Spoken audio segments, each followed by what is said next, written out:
Olá pessoal, tudo bem? Eu sou Adriana Cordeiro e sejam bem-vindos a mais uma aula de bioquímica aqui no meu canal. Na aula de hoje, eu queria começar com uma pergunta. Então, olha só, como estas folhas fornecem energia para o trabalho vital do koala? Você já parou para pensar como que a gente consegue retirar energia por meio dos nossos alimentos? Então, na aula de hoje, a gente vai começar aí a abrir a caixa preta das reações bioquímicas, mas a gente vai começar pela rota principal. Então, a gente vai começar hoje pela glicólise, né? A glicólise, ela vai ser a primeira de muitas vias que nós vamos estudar, mas ela é o ponto de partida para a extração da energia, a partir da molécula de glicose. Então a gente vai entender como que esse processo catabólico ele ocorre dentro das nossas células. Então nós vamos ter uma visão geral em como que eu utilizo esse processo para poder produzir energia, tá? Muito bem. Então, aqui a gente tem um processo geral, que nós vamos chamar aí de respiração celular. A respiração celular, gente, ela vai ser reações em cadeia. Então, ela é uma função cumulativa de fases metabólicas. Então, a gente vai ter a glicólise, a oxidação do piruvato, o ciclo do ácido cítrico e a fosforilação oxidativa, que vai culminar na cadeia transportadora de elétrons. Todas essas reações, elas ocorrem para que a gente consiga produzir ATP. ATP é a nossa moeda energética. Então, o ATP, ele vai conservar a energia que nós vamos utilizar. Então, nós vamos utilizar a energia que vai estar armazenada na molécula de ATP dentro do nosso organismo. Então, é extremamente importante que a gente faça isso para a produção da energia. Então, a gente retira a energia contida nas moléculas para o nosso uso passando por essas reações metabólicas. Então, aqui a gente vai ver, né, o início dela, que vai ocorrer pela glicólise, que vai ser a primeira reação que nós vamos estudar, que nada mais é do que a quebra da glicose até piruvato. Aí a gente tem coisas muito importantes também nessa via. Então, aqui a gente tem, ATP, certo? E a gente tem a formação de NADH. NADH é um carreador de elétrons, assim como a gente vai ver o FADH2, né? Então, eles são carreadores de elétrons. Eles vão transferir elétrons derivados lá da glicose até a etapa final. Qual que é a etapa final? A cadeia transportadora de elétrons. Então, nós produzimos o NAD e produzimos o FAD no ciclo de Krebs para que eles possam ser utilizados lá no final. Então, eles são muito importantes. Então, a gente vê aqui da glicose até piruvato. O piruvato, por sua vez, vai entrar na mitocôndria, a gente vai ter a oxidação do piruvato, a acetil-CoA. A acetil-CoA agora, por sua vez, ela vai dar início ao ciclo do ácido cítrico, passar pelas etapas no ciclo do ácido cítrico. Então, a acetil-CoA ela vai ser oxidada a CO2 no ciclo do ácido cítrico. E também a gente vai ter a liberação aqui, de NAD, H e FADH2. Muito importante. O NAD e o FADH2, eles vão transferir os seus elétrons, que começou lá no início da glicólise e agora no ciclo de Krebs, eles vão transferir na cadeia transportadora de elétrons, certo? E aí, gente, esse processo aqui, geral, ele vai nos dar uma grande quantidade de ATP. 30, 32, aí dependendo, né, da variação que nós temos. Então, esse processo ele é muito importante para a geração de ATP. Nós vamos começar pela glicólise, tá? Que é a nossa primeira etapa ali. Então, vamos entender ela um pouquinho mais aprofundada. Muito bem. Como que começa? Antes de mais nada, a gente tem que entender como que a glicose, ela chega até dentro das nossas células, como que ela dá início à via glicolítica.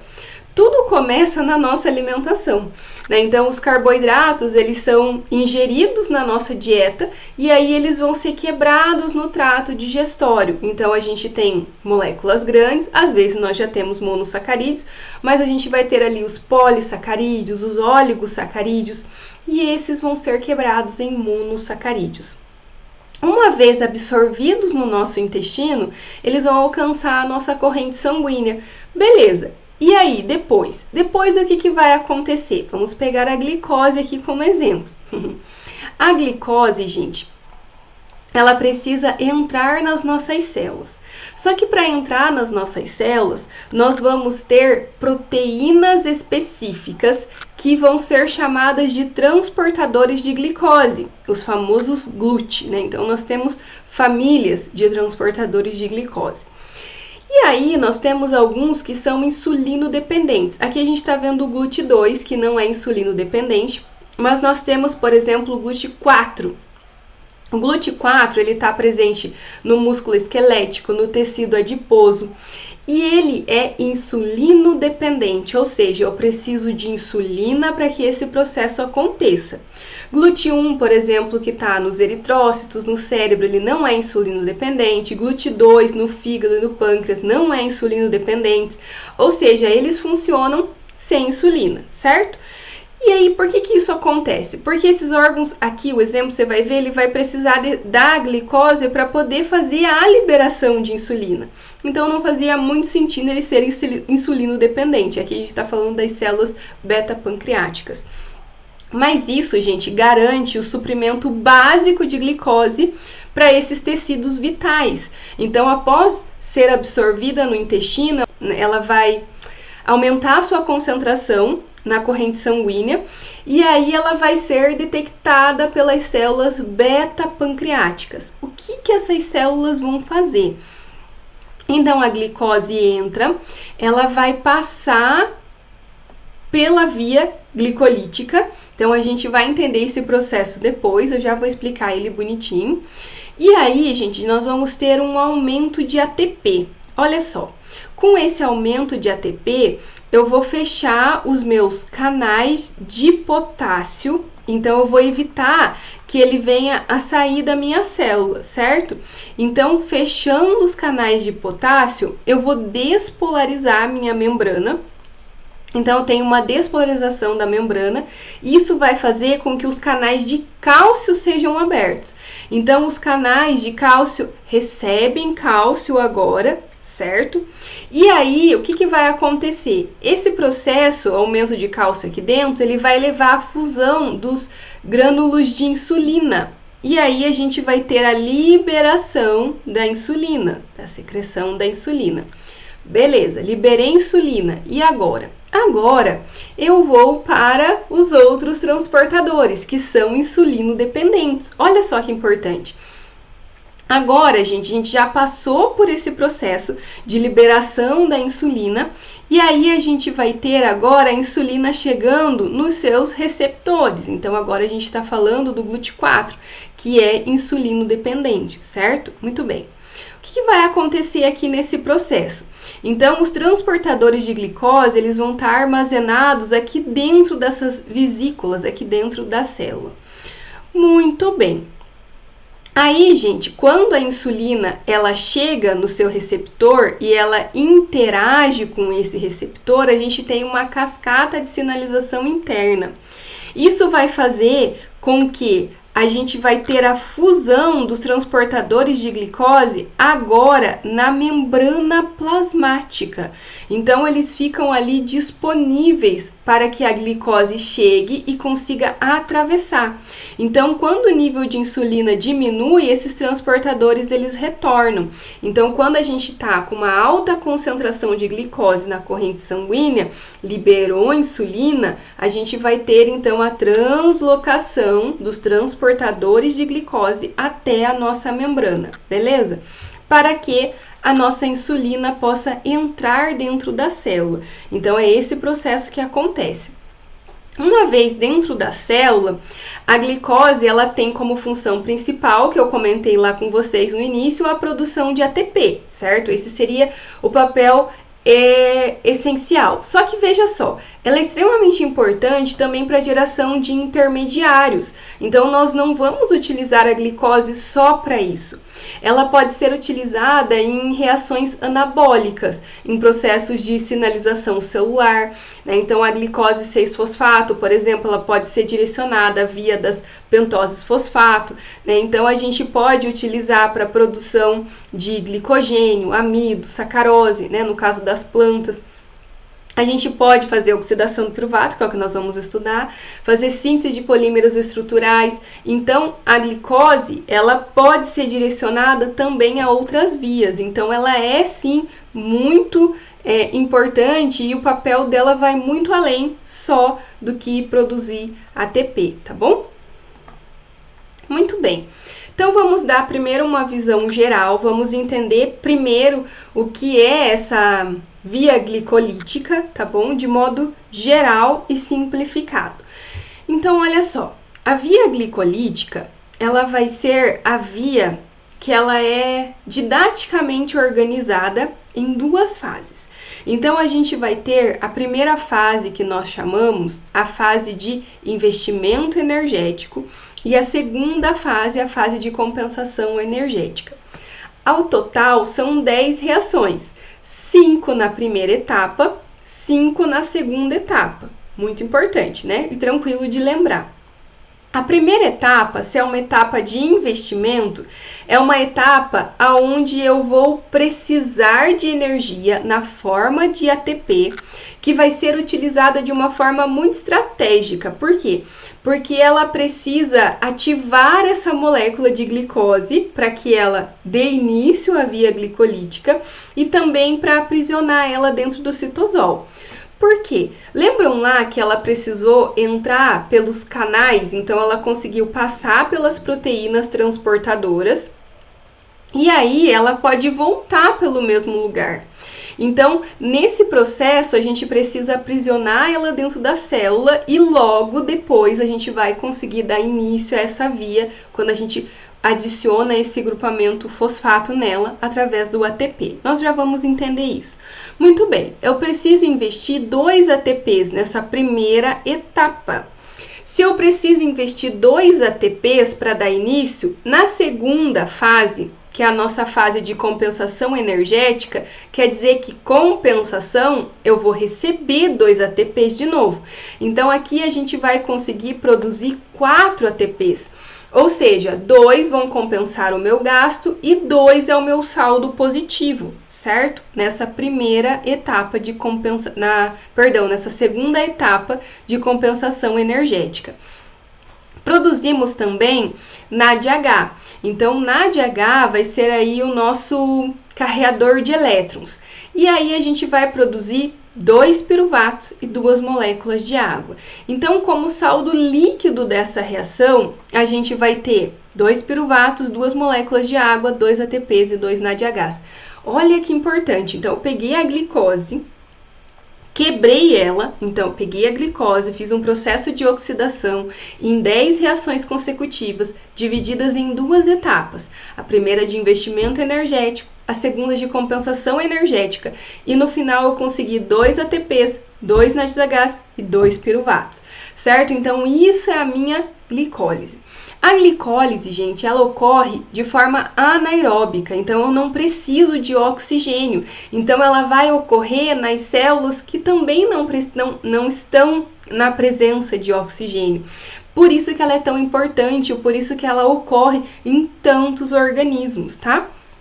Mas agora vamos entender ela passo a passo, tá? Muito bem. Então, aqui é a nossa primeira fase, a fase preparatória. Essas primeiras 5 reações enzimáticas, elas vão iniciar com a glicose. Então, a glicose, que aqui tá bonitinha essa estrutura, um monossacarídeo de 6 carbonos, tá bom? Ela acabou de entrar dentro da célula. Quando ela entra dentro da célula, a gente precisa fazer um processo de fosforilação no carbono 6, então nós vamos utilizar para isso um ATP. Então o ATP, ele vai doar um grupamento fosfato ao carbono 6 da minha glicose, por meio de uma reação catalisada pela enzima hexoquinase. A hexoquinase está presente na maioria dos tecidos, só que a gente tem também a glicoquinase, que está sendo encontrada, né, geralmente no fígado e nas células beta. Ela tem menor afinidade, tá, pela glicose. E aí, o que vai acontecer? A gente vai ter a fosforilação no carbono 6. Então, se eu tinha glicose, eu passo a ter agora glicose 6-fosfato. Observem que essa reação está indo em um único sentido. Por quê? Porque essa reação aqui ela é irreversível. Então, esse processo ele é extremamente importante para aprisionar ela dentro do citosol e também para que eu consiga dar início a essa via, tá bom? Então, essa é uma das etapas mais importantes para que a gente consiga dar início à via glicolítica. Muito bem. Depois disso, a gente vai ter um processo de isomerização, né? Então, a gente vai utilizar a fosfoexoisomerase. Então, a próxima enzima que está aqui, ela vai fazer um processo de isomerização. Então, ela vai transformar a glicose 6-fosfato em frutose 6-fosfato. Se você observar a diferença entre as duas, é que eu tenho uma piranose e aqui eu tenho uma furanose. Essa daqui é uma molécula simétrica, tá? Então, a gente tem agora simetria desses lados aqui. Muito bem. Agora, a gente entra num ponto muito importante de controle e ele é crucial, porque geralmente ele é a etapa limitante da nossa reação, porque ele vai limitar a velocidade, tá? Então, essa é a nossa terceira reação, só que ela é a segunda que é irreversível, tá? Se vocês observarem, ela também vai em um sentido. E mais uma vez, nós vamos utilizar uma quinase. Então, a gente vai ter ATP aí. Então, olha só, aqui a gente vai consumir aquela segunda molécula de ATP. Eu falei para vocês que no investimento eu precisava investir 2 moléculas de ATP. A primeira é pela hexoquinase, a segunda é pela fosfofrutoquinase, conhecida como PFK1, né, para os íntimos. Muito bem. Então, essa enzima, ela é sujeita à regulação, que é muito importante aqui. Ela vai ser regulada por ATP, ela pode ser inibida por ATP, ou seja, quando eu tenho muita energia, eu já tenho muito ATP, eu vou inibir a PFK1. Citrato também inibe PFK1. Agora, e se eu tiver o processo contrário? Eu tenho muito ADP, prof. O que acontece? Se eu tenho muito ADP, eu vou ativar esta via, esta enzima. Uma vez ela presente, eu tenho muito ATP, a via vai continuar. Se eu tenho muito ATP, ela vai parar. Então, eu não preciso ficar produzindo energia se eu já tenho uma alta quantidade de energia. Então, eu posso produzir a glicose 6-fosfato, por exemplo, para produzir glicogênio, tá bom? Então, é muito inteligente esse processo, gente, é muito inteligente. Muito bem. Passamos, então, para a próxima etapa. O que faz a PFK1? Ela coloca mais um grupamento fosfato, só que agora no carbono 1. Então, se antes a gente tinha frutose 6-fosfato, agora eu tenho frutose 1,6-bifosfato, né? Faz todo sentido. Daqui para cá, olha só, depois que eu formo a frutose 1,6-bifosfato, eu tenho uma molécula simétrica bonitinha, com os 2 fosfatos ali de cada lado, certo? E ela é uma molécula altamente energética. E aí eu vou utilizar a aldolase, que é a nossa próxima enzima, para fazer um processo de clivagem. Então, ela vai quebrar essa molécula ao meio. Se eu tenho 6 carbonos, eu vou colocar 3 e 3, certo? Então, eu vou quebrar exatamente ao meio aqui. E aí, eu vou formar 2 moléculas, gliceraldeído 3-fosfato e dihidroxicetona. E aí, eu tenho no final as minhas 2 trioses que são formadas. né? Então, elas são muito importantes nesse processo. Uma coisa que a gente tem que lembrar é que o equilíbrio, ele favorece a formação da dihidroxiacetona. Só que o gliceraldeído, ele é mais consumido nas próximas etapas. Então, a gente tem um deslocamento desse equilíbrio, porque ele vai assegurar que toda a glicose que entrou, ela prossiga até gliceraldeído 3-fosfato, tá bom? Elas são interconversíveis entre si, tá? Muito bem. Aí, gente, agora nós partimos, então, para a próxima etapa. Encerramos até gliceraldeído 3-fosfato, a etapa de investimento. Então, agora a gente vai começar a etapa de pagamento, tá bom? Gliceraldeído 3-fosfato, essa molécula bonitinha, agora nós temos duas dela. Lembra lá, formou dihidroxiacetona, mas ela é convertida a gliceraldeído 3-fosfato. Então, a gente vai partir daqui com duas moléculas de gliceraldeído 3-fosfato, tá bom? Ó, númerozinho 2 aqui na frente, bem importante para a gente lembrar. Bom, então agora, as 5 reações restantes, elas vão ocorrer, digamos que isso aqui vai ocorrer 2 vezes, tá bom? Então, porque eu tenho 2 moléculas ali de gliceraldeído 3-fosfatos. Essa fase, ela vai começar já de cara ali com a oxidação e fosforilação do gliceraldeído 3-fosfato. Então, agora eu não vou usar ATP, e sim fosfato inorgânico. Aqui a gente tem o processo, a gente vai precisar do fosfato inorgânico, do NAD, porque eu vou liberar NADH, tá bom? Isso é importante. E aí eu vou fosforilar. Essa fosforilação, ela ocorre pela gliceraldeído 3-fosfato desidrogenase. Vou ligar o grupamento fosfato aqui. Então, vejam só, vamos voltar aqui no início. Eu tinha, ó, carbono 1, 2, 3. No carbono 3, eu tinha o grupamento fosfato, gliceraldeído 3-fosfato. Agora, eu vou colocar também no carbono 1. Então, eu passo a ter a 1,3-bifosfoglicerato. Muito bem, muito legal. A próxima reação, a gente vai ter uma reação agora onde a gente vai ter a ação de uma quinase, tá? Outra coisa importante que eu olhei aqui, eu lembrei, a gente precisa lembrar do NAD. O NADH, ele tá levando agora esses hidrogênios lá para a última etapa, certo? Certo, mas nem sempre, porque veja bem, se eu tô falando de uma célula que não tem as outras etapas, não vem a fazer as outras etapas, ciclo do ácido cítrico ou fosforilação oxidativa, esse NAD ele vai ser utilizado aqui nesse processo, tá bom? Mais pra frente a gente vai entender. Então, esse NADH aqui, ele precisa voltar na forma de NAD, então, em algum determinado momento, ele precisa devolver esse próton que ele pegou, voltar na forma de NAD e aí ter esse poder redutor. Porque se eu não tenho NAD mais, eu paro essa via. Então, isso daqui também é uma fase muito importante, tá bom?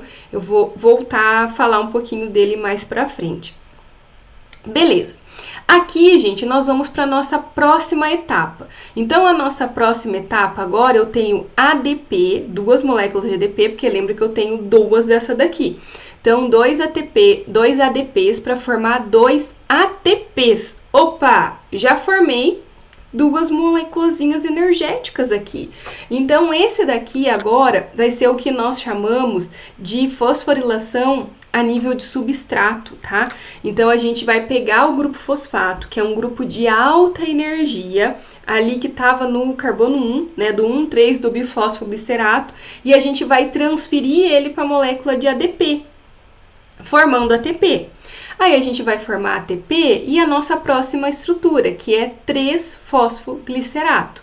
Aí a gente vai, sobre a enzima fosfoglicerato mutase, fazer uma alteração na posição, tá bom? Então, essas reações agora, elas só vão envolver um rearranjo intramolecular, do carbono 3 para o carbono 2. Então, a gente vai ter aqui, ó, a alteração, né, do carbono 3 para o carbono 2. A próxima reação é uma reação também bem tranquila, é uma reação de desidratação. Ela vai formar aqui, ó, uma ligação dupla. Então, a gente vai ter uma reação de desidratação e vamos formar fosfoenol piruvato. tá? Então, essa reação é uma reação de desidratação que vai criar uma ligação enol-fosfato, que a gente chama, tá bom? Essa ligação aqui. Muito bem. Finalmente, a gente vai ter mais uma quinase aí, ó.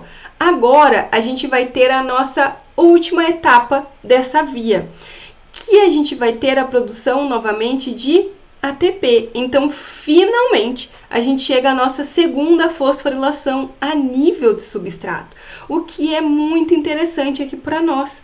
Então, esse grupamento fosfato agora, que estava ali no nosso fosfenolpiruvato, no carbono 2, ele vai ser retirado e vai ser transferido para o ADP, produzindo ATP.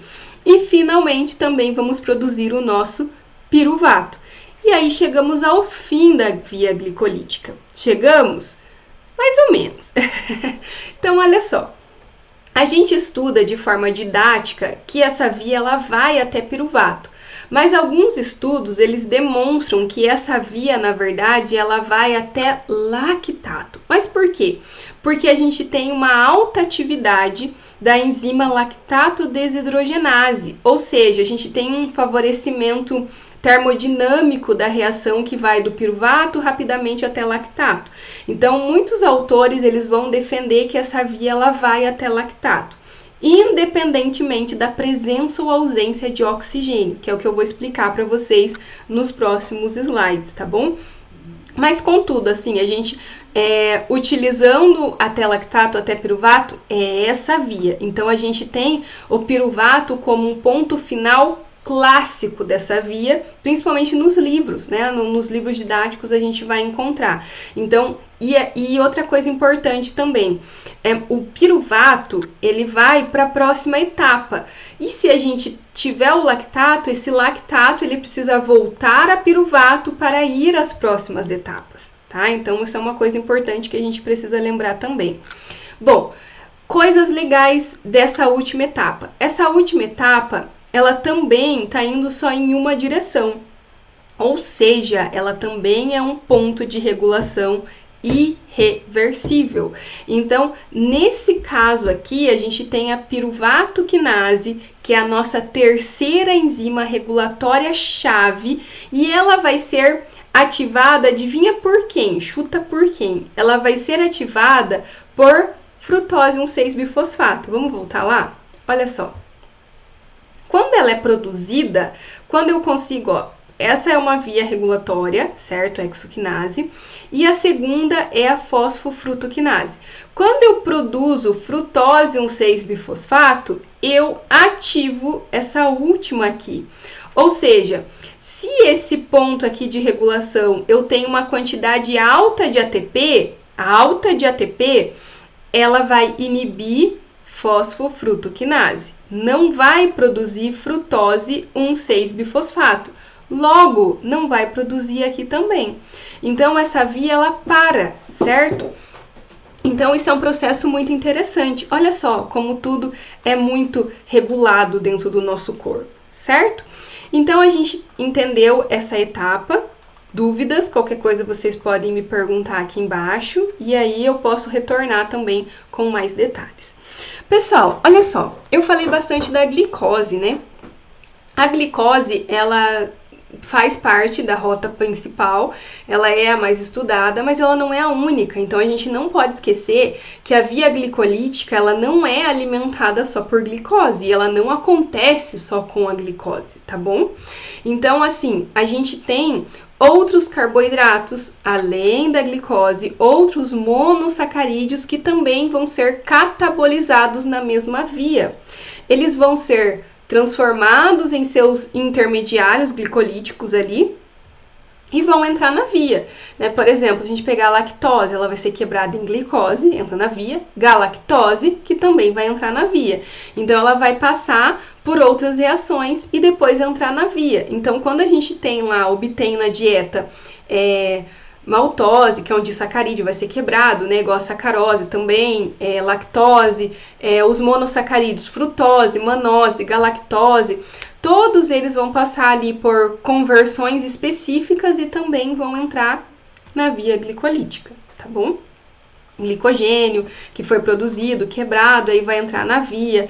E aí a gente ainda tem outras moléculas, então a gente tem que lembrar, por exemplo, lá na quebra, quando nós formos estudar a beta-oxidação, os triacilgliceróis, os lipídios, eles vão ser quebrados, e aí a gente vai ter uma parte ali que vai formar o glicerol, certo? E ele também é desviado e também entra nessa via, na via glicolítica.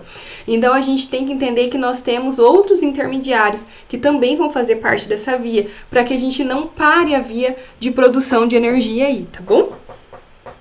Muito bem. E aí parou no piruvato, né, que eu falei para vocês que ele vai ser aí o clássico, o finalmente. Então, o que eu faço agora com o piruvato? Na ausência de oxigênio, ele pode ir até lactato. Por quê? Lembra do NAD que eu falei para vocês que ia ser importante lá na via? Eu preciso regenerar ele.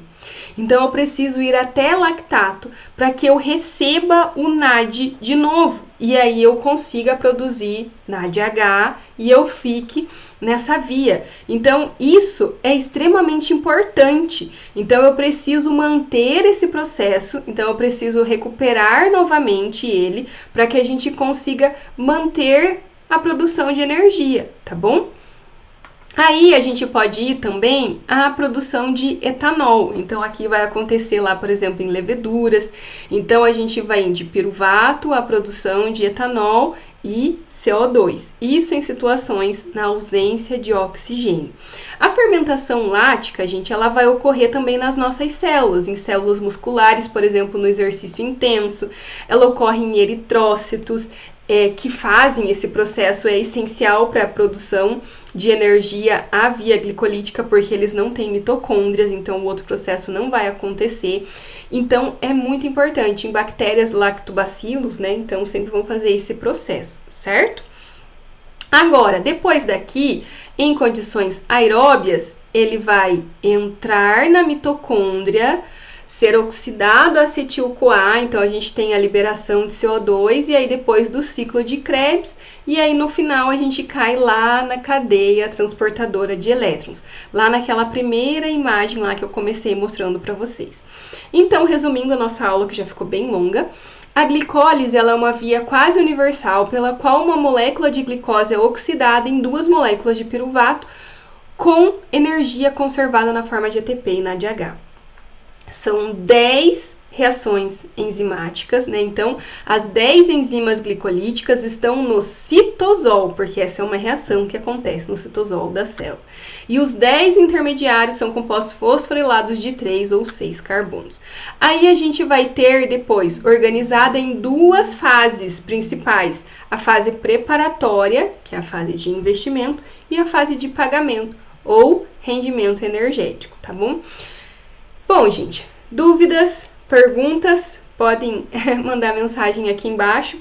Essa aula eu peguei as imagens, me perguntaram de algumas aulas, até coloquei as fontes ali, do Leininger, basicamente a do Leininger, e do Biologia de Campbell. Esse é um livro muito legal, principalmente para quem está começando a estudar. Ele é um livro geral, então ele não vai ser baseado em bioquímica, e sim em biologia. E ele traz uma forma muito tranquila de se aprender, e ele é bem didático, as imagens são bem bonitas, tá bom? Então, fica aí a aula de glicólise para vocês. Vejo vocês na próxima aula. Um grande abraço. Tchau, tchau.